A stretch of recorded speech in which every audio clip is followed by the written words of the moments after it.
মুসলমান ভাইরা রে আমার, আল্লাহ তাআলা আমাদেরকে সূরা আলে ইমরানের 185 নং আয়াতে কারিমার শুরুতেই আল্লাহ তাআলা এমন এক কথা আমাদেরকে বলে দিলেন, এমন একটা মেসেজ আমাদের জন্য প্রেরণ করে দিলেন। এই মেসেজটা যদি একজন মানুষ এই মেসেজটা নিয়ে চিন্তা করে, তাহলে তার পুরা জিন্দেগীর লাইফস্টাইলটাই পরিবর্তন হয়ে যাবে। যে ব্যক্তি মনে করেন আমি একদিন মরতে হবে, মৃত্যুর পরে আমার প্রত্যেকটা কাজের প্রত্যেকটা কর্মের হিসাব আল্লাহ তাআলার কাছে দিতে হবে, কি বলেন সে কি চুরি করতে পারে কিনা জোরে বলেন, মিথ্যা বলতে পারে কিনা জোরে বলেন, দুর্নীতি করতে পারে কিনা জোরে বলেন, মানুষের উপরে জুলুম করতে পারে কিনা জোরে বলেন, চাঁদাবাজি করতে পারে কিনা জোরে বলেন, মানুষের উপরে নির্যাতনের স্টিম রোলার সে চালাইতে পারে কিনা জোরে বলেন। যে ব্যক্তি মনে করে আমার প্রত্যেকটা কাজের হিসাব আল্লাহ তাআলার কাছে দিতে হবে, সে কখনো মানুষের উপরে জুলুম করতে পারে না, অন্যায় আচরণ করতে পারে না, সুদ খাইতে পারে না, ঘুষ খাইতে পারে না, সে ব্যবসায়িক মালের মধ্যে সে কাস্টমারকে ঠকাইতে পারে না, কি বলেন ঠিক কিনা। প্রত্যেকটা মানুষ যদি এই একটা মেসেজ যদি আল্লাহ তাআলার এই একটা মেসেজ নিয়ে যদি সে চিন্তা করে, তাহলে তার লাইফ স্টাইলটা চেঞ্জ হয়ে যাবে।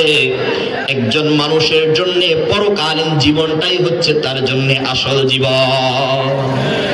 দুনিয়ার জীবন তো হচ্ছে ক্ষণস্থায়ী একটা জীবন, তোমাকে একদিন মৃত্যুবরণ করতে হবে, মৃত্যুর পরেই পরকালীন অনন্ত অসীমকালের একটা জীবন, একটা লাইফ তোমার শুরু হবে। সেই জীবনের জন্য দুনিয়াতেই তোমাকে প্রস্তুতি গ্রহণ করতে হবে, কি বলেন ঠিক কিনা। দুনিয়াতে পরকালীন লাইফের জন্য, পরকালীন সেই জীবনের জন্য কিভাবে প্রস্তুতি গ্রহণ করব, আল্লাহ রাসূল সাল্লাল্লাহু আলাইহি ওয়াসাল্লাম বলেন, তোমার চিন্তা করার কোনো কারণ নাই, পেরেশানির কোনো কারণ নাই। ও আমার উম্মত, আমি তোমাকে শিখায়া দিব, আমি তোমাকে শিখায়া দিব, প্রত্যেকটা জিনিস পয়েন্ট বাই পয়েন্ট আমি তোমাকে শিখায়া দিব। সে অনন্ত অসীমকালীন জীবন, পরকালীন জীবনের জন্য কিভাবে তুমি পাথেয় সংগ্রহ করবা। আল্লাহ রাসূল বলেন, বাআসানি মুআল্লিমা, আমাকে শিক্ষক রূপে প্রেরণ করা হয়েছে।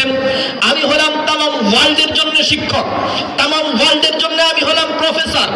আমি তোমাকে শিখাবো কিভাবে ঘুম যেতে হবে, কিভাবে ব্যবসা করতে হবে, কিভাবে কথা বলতে হবে, মায়ের হক কিভাবে আদায় করতে হয়, সন্তানের হক কিভাবে আদায় করতে হয়, প্রতিবেশীর হক কিভাবে আদায় করতে হয়, তোমার জীবনের 24 ঘন্টা জীবন কিভাবে পরিচালনা করতে হয়, ব্যবসা কিভাবে করবা, জীবনটারে কিভাবে সাজাইবা, তোমার আখিরাতের সে অনন্ত অসীমকালীন জীবন, পরকালীন জীবনটারে কিভাবে সাজাইবা, আমি রাসূল তোমাকে সেটা শিক্ষা দিব। শুধু তাই নয়, তুমি চতুষ্পদ জন্তুর সাথে, হিংস্র প্রাণীর সাথে কিভাবে আচরণ করবা, আমি রাসূল সেটাও তোমাকে শিক্ষা দিয়া দিব।